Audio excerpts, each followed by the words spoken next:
زبان ذائقہ چکھتا ہے، ذائقے کی حقیقت کا فیصلہ زبان نہیں کرتی، دل کرتا ہے۔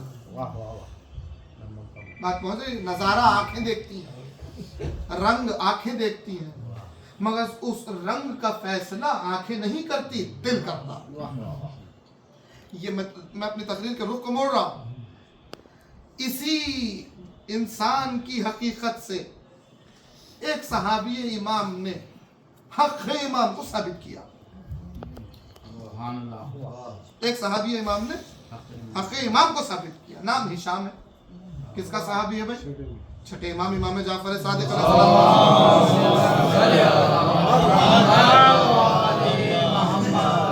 امام کے دور میں تو بہت سے لوگ ایسے تھے جو امامیہ عقائد کے خلاف بہت زور و شوروں سے مشن چلا رہے تھے امام کے دور میں۔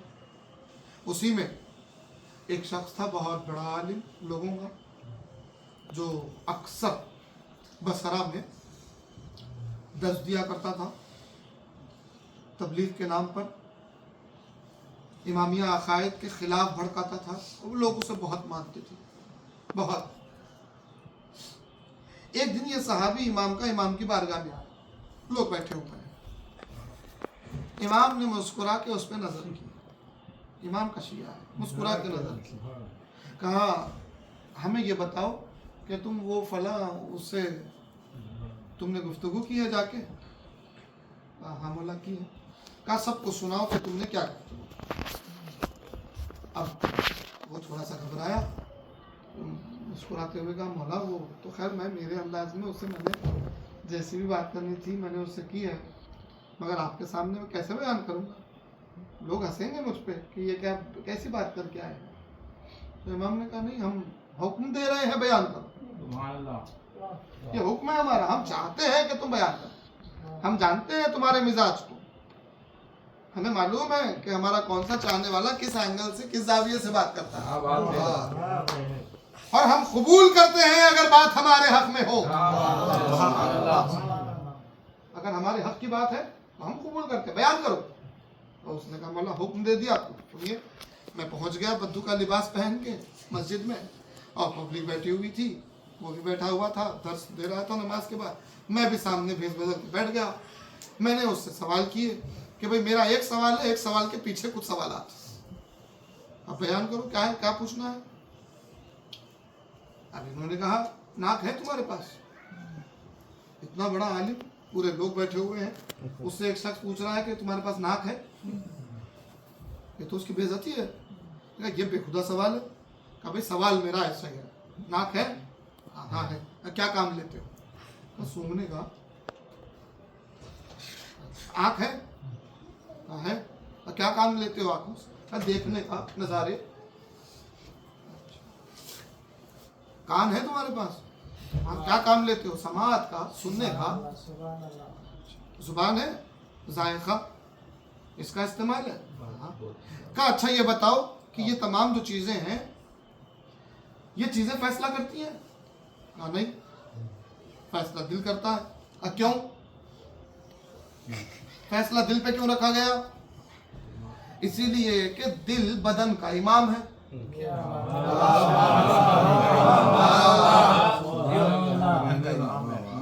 دل جو ہے انسان کے بدن میں اس کا امام ہوتا ہے، جسد کا امام ہے دل۔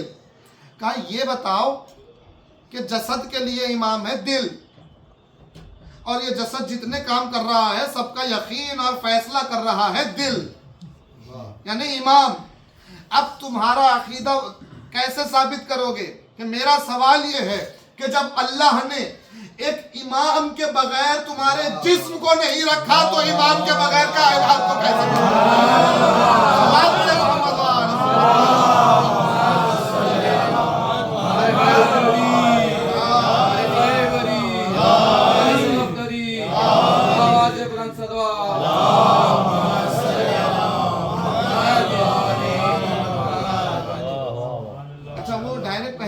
اس سوال پہ ڈائریکٹ پہچان گیا، نام لے کے بولا کیا تم یہی ہو؟ اس نے کہا ہاں میں یہی ہوں۔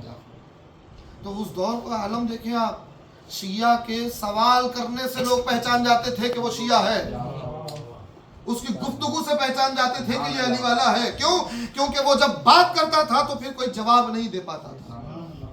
امامیہ کے لیے اپنے عقائد کی مضبوطی کے لیے اتنا کام کیا ان شیعوں نے. سوچئے اس نے تو اپنے مزاج سے بات کی، مگر چھٹے امام نے اس کو سامنے بٹھا کے کہا کہ سب کو بیان کرو جو تم نے گفتگو کی. ہم خوش ہوئے تمہاری گفتگو سے، ہم راضی ہوئے تمہاری گفتگو سے. کیوں؟ اپنے عقیدے سے، اپنی عقل کے حساب سے صحیح، مگر تم نے حق امام کو ثابت کیا. خدا تم سے راضی ہے کہ تم نے حق امام کو ثابت کیا. تو یاد رکھیے حق امام کی گفتگو ہی، سنیے گا جملہ، حق ائمہ کی گفتگو ہی قربتاً اللہ ہے.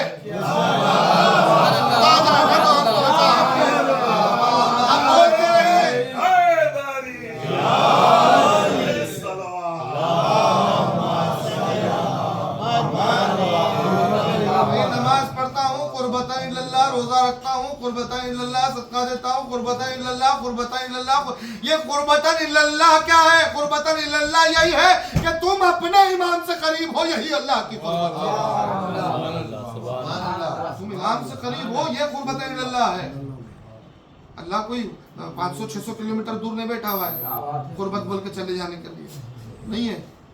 یہ مسافتی قربت نہیں ہے، ورنہ وہ تو وہ ہے کہ حبل الورید تمہاری شہرک سے قریب ہے، وہ تو وہ ہے، تمہیں تمہارے سے زیادہ جاننے والا وہ ہے.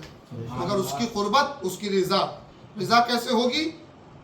ائمہ کی محبت، ائمہ کی قربت سے. رضا کیسے حاصل ہوگی؟ اس سے قریب ہو جاؤ جس کو وہ کہہ رہا ہو کہ آ جا میری طرف، اے نفس مطمئنہ ارجعی، آجا رب کی طرف. یہی قربت دلائے. سید الشہداء کی عظمتوں پہ قربان ہماری جان ہے. امام کی فضیلت میں 2-3 جملے عرض کر کے زحمت تمام مسائب کی طرف آؤں گا. ان گفتگو کے لیے کہا گیا کہ مرثیوں کے سبب کہ بھئی سفر امام حسین پر کچھ بیان، مسائب ہوں گے سفر امام حسین، مگر 2-3 جملے فضائل میں سنیے کہ سفر امام حسین ہے کیا، امام نے قیام کیا. میں ایک سوال قائم کر رہا ہوں، فکر کیجئے، تفکر کیجئے، اپنے آپ سے جواب پوچھنے کی کوشش کیجئے. پھر ایک مجلس میں انشاءاللہ اس سوال کا جواب ہم دیں گے. شاید اگر آپ متفق ہو جائیں تو اچھی بات ہے، یا کوئی اور جواب آتا ہے تو ہمارے علم میں اضافہ ہو جائے گا. افکار بلند ہوتے ہیں نا، الگ الگ فکریں ہوتی ہیں. سوال یہ کہ کربلا میں امام حسین نے قربانی دی، ذبح عظیم، شہادت عظمیٰ، ابراہیم کے خواب کی تعبیر. ذبح عظیم کہا قرآن، یعنی اس سے پہلے کوئی اتنی بڑی قربانی نہیں، اس کے بعد کوئی اتنی بڑی قربانی نہیں ہے. امام حسین کی قربانی سے بڑھ کے نہ پہلے کوئی قربانی ہے نہ بعد کوئی قربانی ہے. ذبح عظیم لفظ نے سب کو ختم کر دیا. سب سے بڑی قربانی کائنات کی سید الشہداء کی قربانی. ٹھیک ہے بھائی، امام نے قربانیاں پیش کی، کوئی چھوٹی قربانی نہیں ہے، کائنات کی سب سے بڑی قربانی. بھائی قربانی کا حاصل کیا ہے؟ آپ جانتے ہیں قربانی کیوں دی؟ اب آپ سوچ لیے، کوئی کہے بھائی نماز بچانے کے لیے دی، کوئی کہے روزہ بچانے کے لیے دی. یہ آپ اپنی اپنی فکر لڑاتے رہے. کیوں قربانی دی؟ ہاں اہل علم کو معلوم ہے کہ حسین نے غدیر کو بچایا، غدیر نے رسالت کو بچایا، رسالت نے توحید کو بچایا. صلوات پڑھیں محمد.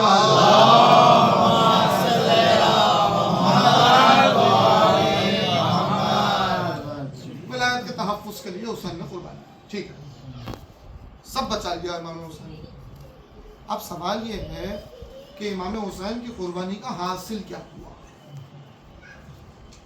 کچھ تو حاصل ہو.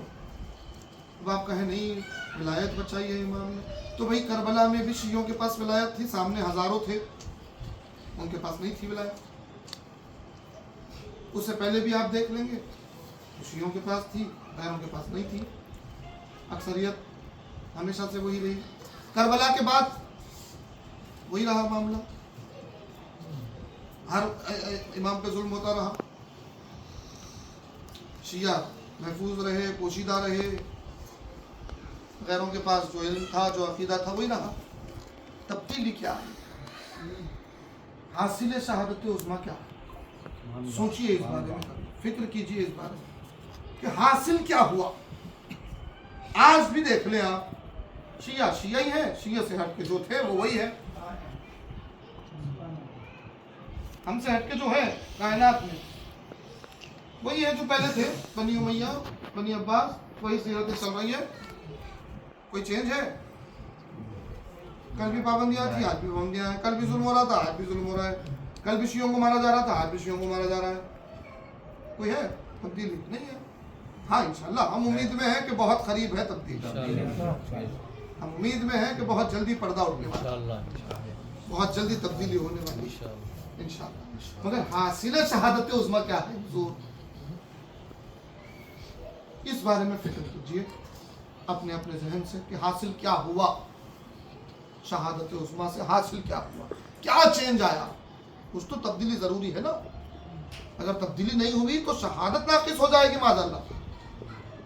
تبدیلی کچھ نہ کچھ تو ضروری ہے، اس کے بارے میں ہم بات کریں، آپ فکر کریں۔ ابھی اتنا کہیں کہ حسین کیوں اٹھے؟ سوال یہ، سفر کے لیے حسین اٹھے، کیوں اٹھے حسین؟ دنیا کہہ رہی ہے، آج سوشل میڈیا بڑی تیزی سے پھیل رہا ہے، بھئی فلاں صحابی کا بیٹا تھا وہ نہیں اٹھا، فلاں صحابی کا بیٹا تھا اس نے بیعت نہیں کی یزید کی، وہ فلاں اتنی بڑی شخصیت تھی انہوں نے بیعت نہیں کی، وہ حافظ قرآن تھے انہوں نے بیعت نہیں کی۔ ارے نہیں، حسین نے نہیں کی، سب نے تو کر لی، صحابی کے بیٹے نے بیعت کر لی، اتنی بڑے حافظ قرآن نے بیعت کر لی یزید کی، وہ خلیفہ کے بیٹے نے بیعت کر لی یزید کی، کس نے نہیں کی؟ حسین نے نہیں کی، سب نے تو کر لی، سب نے بیعت کر لی۔ کیا سمجھ کے کی؟ یہ ہزاروں یزید کی تائید میں کیسے آ گئے حضور؟ ایک یزید کی تائید میں اتنے ہزاروں، وہ بھی نبی کے نواسے کے خلاف، کوئی مذاق ہے؟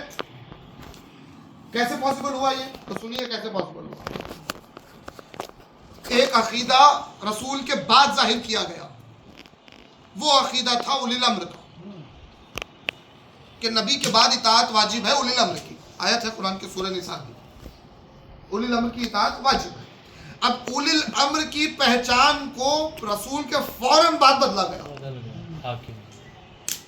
یہ بتایا گیا کہ حاکم ہوگا اولی الامر، جو تخت پہ بیٹھے گا وہ اولی الامر ہوگا، اس کی اطاعت واجب ہو جائے گی۔ شیعوں نے یہ عقیدہ کبھی قبول نہیں کیا، شیعوں کے پاس حکومت سے تعلق ہے ہی نہیں اولی الامر کا، شیعوں کے